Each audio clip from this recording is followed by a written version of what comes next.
Olá a todos, como é que vocês estão? Tudo bem? Quanto tempo, né?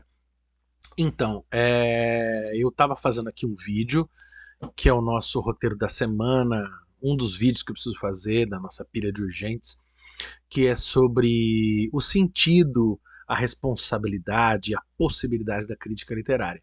Aí no que eu ia fazer o vídeo, eu acabou tocando a campainha e eu tive que atender o carteiro. Ah, o carteiro chegou, me trazendo coisas lindas. Então aqui faz de conta que eu tô abrindo, mas não tô abrindo, já tá aberto. Chegou ele. Opa! Carlos Drummond de Andrade. Nova reunião. 23 livros de poesia. E esse livro é um livro usado, tadinho. Tá tudo aqui, ó. Tá estouradinho. E eu paguei um dinheirão nesse livro aqui. Né? Paguei acho que mais de 100 conto nesse livro. Falar, nossa, mas você pagou mais de 100 conto no livro? Paguei. O livro não é barato. Tem um certo influencer aí que fica falando para as pessoas que é fácil enriquecer, é só você não comer, é só você não morar. Um sujeito que não é meu parente, mas diz que é meu primo. Então, e ele fala que livro é barato. Não sei que livro que ele anda lendo que é barato. O livro não é barato, não, infelizmente.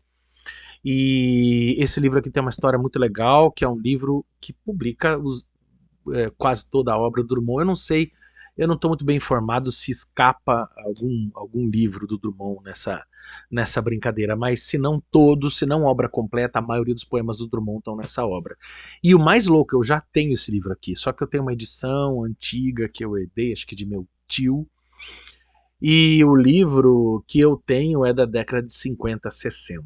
E ele tá arrebentadaço, ele tá aqui, a minha estante de poesia fica aqui, ó, tá perto do Mário de Andrade aqui, ó, nessas bandas aqui, tá?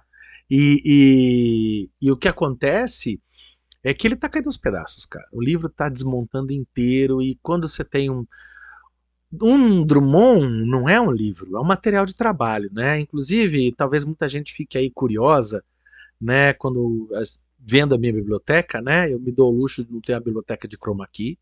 Eu sou um bibliófilo, eu gosto de livro mesmo, mas meu trabalho é literatura, teoria literária, história. Aqui em cima tá os livros de história. Aqui a câmera inverte, eu me perco. Aqui desse lado tem sociologia. Vou para cá, aqui ó. Tem sociologia e tal, né? Aqui tem um livro de arqueologia nesse canto, né? Aqui ó tem lá história em quadrinho, tudo aqui tem a história em quadrinho, né? Opa, bati na câmera aqui. A história em quadrinho do meu amigo Andrei Bressan, muito legal. Birthright, né, que ele me deu de presente. Se não me engano, essa edição é edição francesa. E as pessoas, enfim, elas entram na biblioteca e perguntam: Nossa, mas você já leu tudo isso de livro? Claro que não, né? E tem mais aqui, nesse canto aqui, meu Deus do céu, tá forrado de livro. Esse canto aqui vocês não veem. É só. Esse cantinho aqui é só teoria literária, né? Só livros de teoria literária, a teoria literária é uma espécie de estudo das possibilidades críticas, dos limites e dos contextos, dos textos e dos diálogos que a literatura pode nos proporcionar. É uma definição meio simplória que eu estou dando agora, mas é isso. E é claro que uma biblioteca não é para ser esgotada. Eu não acho que alguém tenha uma biblioteca para ler tudo que tem. Um dos mais famosos bibliófilos no Brasil era o José Mindlin. A biblioteca dele foi doada para a USP, né? Se tornou a Brasiliana. Você encontra o site da Brasiliana, se não me engano, é brasiliana.usp.br, uma coisa assim, né? Que a gente tem livro para viver no meio de livro. A gente tem livro para se soterrar em livro. E não só, porque eu penso que a biblioteca ela funciona como aquele aparelho do X-Men, do Dr. Xavier, né? O cérebro. Ele entra naquilo e quando ele entra, ele veste aquele elmo, aquele capacete, ele entra em contato com todo um conjunto de vidas, de mutantes e não mutantes. Talvez seja esse o lugar da biblioteca. A biblioteca é um lugar de encontro com a vida, porque as pessoas falam de si, falam dos outros, falam do seu lugar no mundo, do lugar que gostariam, do lugar que estão, do lugar que não estão, do lugar que deveriam estar, do lugar que as pessoas estão ou deveriam estar ou gostaria que se estivesse. E a biblioteca é um lugar de conversa. A biblioteca, para mim, funciona um pouco como aquela garrafinha do Scooby-Doo do desenho animado, quando o Scooby-Doo ele tá fugindo de um fantasma e quer gritar, e ele grita dentro de uma garrafa e tampa. Até que em algum momento do desenho ele destampa a garrafa e o grito sai. O livro é isso. O livro é apenas um conjunto sólido de papéis. E ele não é um livro até que você o leia. Quando você pega na mão, você abre e começa a ler. Aí o livro começa a dizer para você. Né? E tem aqui, quando eu abri numa primeira vez, eu queria. Olha aqui, Máquina do Mundo, do Drummond, um dos poemas mais maravilhosos da língua portuguesa. É isso, sabe? E quando eu pego na minha mão e tem Máquina do Mundo, eu lembro de todas as vezes que eu li Máquina do Mundo. Eu tive o prazer de, uma das vezes que eu li para pensar e ficar de mãos pensas sobre a Máquina do Mundo, eu estava tendo aula no doutorado com o professor Marcos Ciscar, que eu tive a honra de ter nele um amigo e ele foi meu orientador de doutorado. E quando a gente estuda poesia, e quando a gente pega um poema agora e abre, agorinha, pega o poema e lê, a gente lembra de todas as leituras que a gente fez, e de como a gente estava errado nas leituras que a gente fez, e de como a gente está certo nas leituras que a gente faz. Então, tá aqui, ó. Eu vou ler um poema. Você pode me dar 3 minutos? Você tá gravando? Agora estou gravando. Aconteceu. Então eu vou editar isso daqui a pouco. Então, abrindo, fingindo que foi a esmo, porque não foi muito, porque eu já fiz o unboxing, tá aqui. Não é a Máquina do Mundo, é muito longo, não vou ler agora. Vou ler esse que eu abri. Quando eu comprei o livro, eu abri ele e apareceu nesse poema. A ingaia ciência. A madureza, essa terrível prenda que alguém nos dá, raptando-nos com ela. Todo o sabor gratuito da oferenda, sob a glacialidade de uma estela. A madureza vê, posto que a venda interrompa a surpresa da janela, o círculo vazio onde se estenda e que o mundo converte numa cela. A madureza sabe o preço exato dos amores, dos ócios, dos quebrantos, e nada pode contra a sua ciência nem contra si mesma. O agudo olfato, o agudo olhar, a mão, livre de encantos, se destroem no sonho da existência. E assim, né, cara? Poxa, todo mundo fala, Drummond é só poema em prosa. É? E o sonetão que tá, que eu acabei de ler aqui, e os vários sonetos que tem quando você lê essa obra, que é Claro Enigma, que tá aqui, ó. Né? Quando você lê, claro, Enigma, né? Tá cheio de soneto. O modernismo simplesmente briga com o parnasianismo e não gosta da poesia formal. E cadê os sonetos em Drummond? O que isso quer dizer? Óbvio, não é um soneto bilaquiano, mas é também um soneto em diálogo com o Bilac, porque tá cheio de engebemãs, que era a maestria do Bilac. Ih, professor, complicou. O que é engebemã? Engebemã é quando um verso encadeia sintaticamente no próximo verso. Um dia eu falo sobre isso com calma. Mas é legal, né? Porque daí você lê esse poema do Drummond, e quando você lê esse poema do Drummond, para mim me faz pensar duas coisas, né?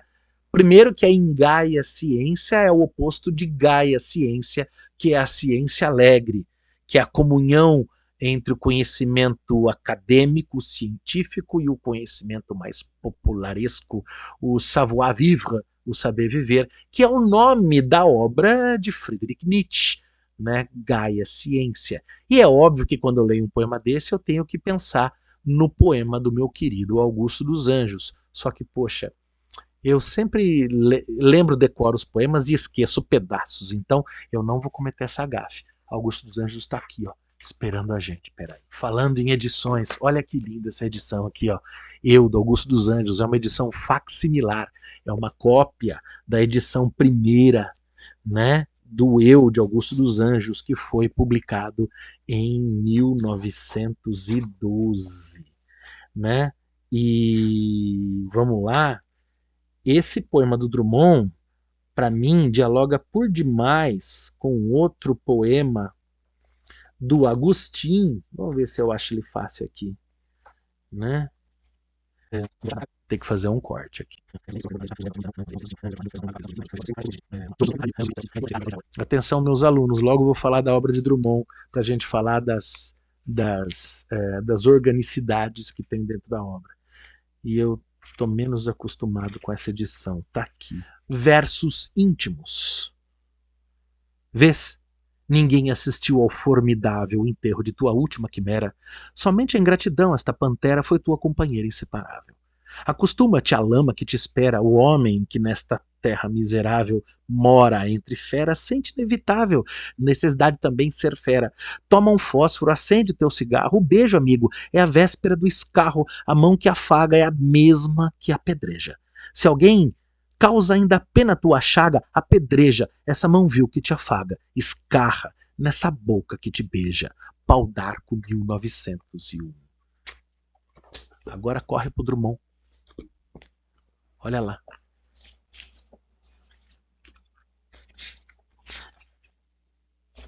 A engaia ciência. A madureza, essa terrível prenda, que alguém nos dá, raptando-nos com ela, todo o sabor gratuito de oferenda sob a glacialidade de uma estela. A madureza vê, posto que a venda interrompa a surpresa da janela, o círculo vazio onde se estenda, e que o mundo converte numa cela. A madureza sabe o preço exato dos amores, dos ócios, dos quebrantos, e nada pode contra a sua ciência, e nem contra si mesma. O agudo olfato, o agudo olhar, a mão livre de encantos, se destroem no sonho da existência. Gente, isso daqui não é Drummond lendo Augusto dos Anjos? E é legal pra gente sair daqueles clichês. Óbvio, quando você estuda literatura, você pensa, uma coisa é pré-modernismo, se é que esse conceito existe, mas tudo bem. Outra coisa é modernismo. O modernismo briga. Cara, Drummond aqui, ele está relendo uma tradição de soneto que vem desde Petrarca, lá no Renascimento, do Renascimento italiano, que vai fecundar Portugal, e que depois vai passar na mão de outro grande sonetista, que é Augusto dos Anjos, e que vai passar na mão de outro sonetista, que é Olavo Bilac, e que vai acabar em Drummond. Então, muito além da mera oposição, a criação nada mais é que releitura. E criar é reler, é revisitar, é devorar. Talvez, e não só talvez, criar seja nada mais do que devorar os outros. Toda criação é uma antropofagia. E esse vídeo assim, a socapa, no tapa, feito na cara plena de pau, é uma grande homenagem, dionisíaco assim, sem corte. Será?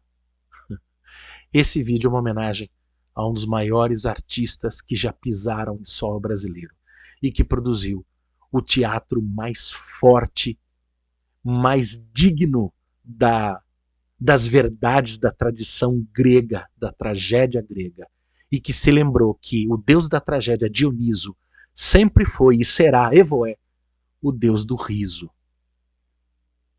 Zé Celso Martinez Correia, você se foi e nos deixa para que continuemos a sua obra.